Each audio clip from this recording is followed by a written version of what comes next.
வணக்கம் அன்பு மக்களே.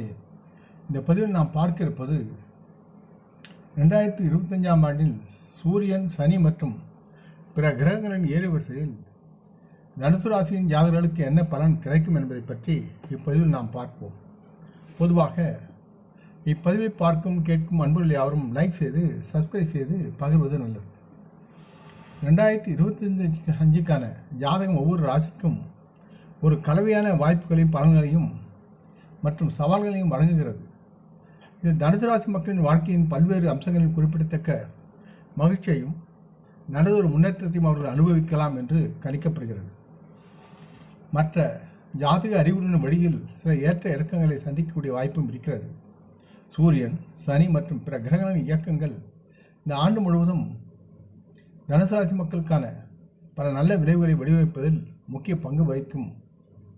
மற்றும் குரு பகவான், வியாழன், சனி மற்றும்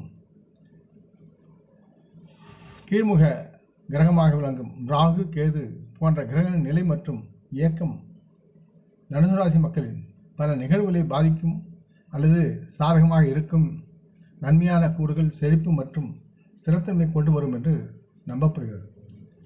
செல்வம் மற்றும் விரிவாக்கத்தின் கிரகம் என்று அழைக்கப்படும் குரு பகவான், வியாழனின் இயக்கம் சில துறைகளில் தனுசு ராசி மக்களுக்கு பொருளாதார வளர்ச்சியை குறிக்கும் வகையில் இருப்பினும் சில கிரகங்களின் ஏறுவரிசையில் தாக்கங்களின் போது சற்று எச்சரிக்கையாக இருக்க வேண்டும் என்று கணிக்கப்படுகிறது. தனுசு ராசி மக்களுக்கு 2025ஆம் ஆண்டு அவரது வாழ்க்கையின் பல்வேறு அம்சங்களில் சில ஏற்ற இறக்கங்களை கொண்டு வந்து சேர்க்கும் என்று கணிக்கலாம். தனுசு ராசி மக்களுக்கு தொழில்துறையில் தங்களுடைய வேலை சார்ந்த வாழ்க்கையில் அடிக்கடி பயணம் மற்றும் சவால்கள் உட்பட சில ஏற்ற இறக்கங்களை சந்திப்பார்கள். இருப்பினும் தனுசு ராசி மக்களுக்கு ஜாதகம் 2025 படி சில அவசர முடிவுகளை எடுப்பதை நீங்கள் தவிர்க்க வேண்டும் என்று அறிவுறுத்துகிறது.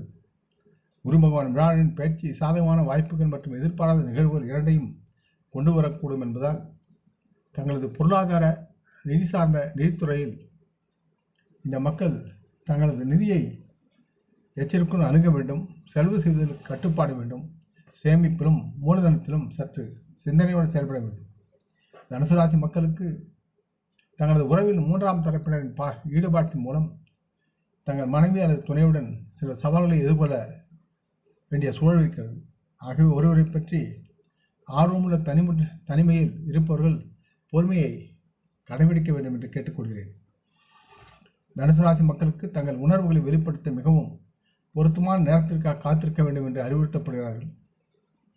சுகாதார களத்தில் தனுசு ராசிக்காரர்களுக்கு தங்கள் ஆரோக்கியத்தை நன்கு கவனித்துக் கொள்ள வேண்டும் என்றும் அறிவுறுத்தப்படுகிறது. மற்றும் சுய கவனிப்பை பயிற்சி செய்ய வேண்டும் நீங்கள் என்று அன்புடன் கேட்டுக்கொள்கிறேன். மற்றும் இந்த மாற்றும் காலத்தில் ஒட்டுமொத்த நல்வாழ்வை பராமரிக்க தங்கள் அன்றாட வாழ்க்கையில் ஒரு சமநிலையை நீங்கள் கையாள வேண்டும். ஆகவே அது சார்ந்து நீங்கள் சிந்தித்து செயல்படுவது தனுசு ராசி மக்களுக்கு நல்லதொரு சமநிலையை வாழ்வில் பெற்று நலமாக வாழலாம். முடிந்தவரை வியாழக்கிழமை தோறும் கோவிலில் நிவேதனமாக வாழைப்பழம் படைத்து அங்குள்ள மக்களுக்கு அதை பகிர்ந்து கொடுக்கவும். பொதுவான தகவல் என்ற பார்வையில் பார்க்கும்போது மீனராசி மக்களின் தொழில் வாழ்க்கையில் புதிய உயரங்களை அடைவார்கள். இந்த 2025ஆம் கடகராசி மக்களின் வாழ்க்கையில் பல நல்லவிதமான மாற்றங்களை கொண்டு வந்து சேர்க்கிறது. அதேபோல் 2025 மேஷராசி மக்களின் வாழ்க்கையில் அவர்கள் செய்யும் தொழிலில் வளர்ச்சியை காணுவார்கள். மேலும் மேஷராசி மக்களுக்கு வெளியூர், வெளிமாநிலம், வெளிநாடு பயணம் செய்வதற்கான நல்ல வாய்ப்புகள் காத்து கிடக்கிறது. மற்றும் கடைசியாக 2025 சிம்மராசி மக்கள் தங்களின் ஆரோக்கியத்தில் சில சவால்களை சந்திக்க நேரிடும். ஆகையால் மிகவும் கவனமுடன் தங்களின் மருத்துவரின் கண்காணிப்பில் ஆலோசனையில் செயல்படுவது அவசியமாகிறது.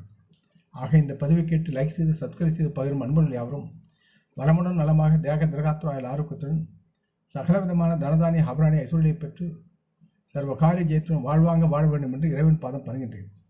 நம் குடும்ப மூத்தோர்களை போற்றி வணங்குவோம். வணக்கம். நன்றி.